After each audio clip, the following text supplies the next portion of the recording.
tepelné čerpadlo a krbové kachle. Perfektný tím pre nezávislé a udržateľné zásobovanie teplom. Hľadáte udržateľný a bezpečný koncept vykurovania? Najlepšie v kombinácii s dodatočným zdrojom tepla? Čo tak použiť kachle na drevo alebo pelety v kombinácii s tepelným čerpadlom? Svoj nápad predneste odborníkom, ktorí ho zrealizujú a zistíte, že použitie kachlí na drevo alebo pelety s tepelným čerpadlom je ideálna kombinácia.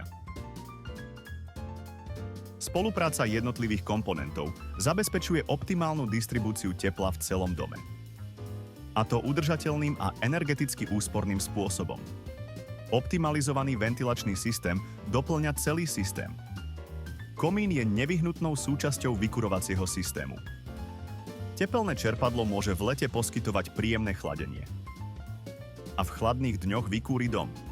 A keď teploty klesnú pod bod mrazu, kachle sa zapnú, aby prevzali časť zaťaženia. Tým sa chráni tepelné čerpadlo a znižujú sa náklady na elektrinu.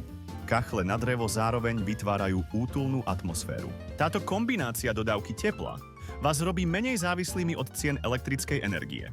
A ak nastane problém, nezostanete v zime bez tepla. Výhody kombinácie tepelných čerpadiel a kachlí na drevo. Šetrné k životnému prostrediu počas výpadkov elektriny. Možno použiť v existujúcich aj nových budovách. Podpora tepelného čerpadla v dňoch s teplotami pod bodom mrazu. Šetrí peniaze napriek rastúcim nákladom na energiu. Voliteľné chladenie v lete. Zvyšuje hodnotu vašej nehnuteľnosti a vytvára útulnú atmosféru.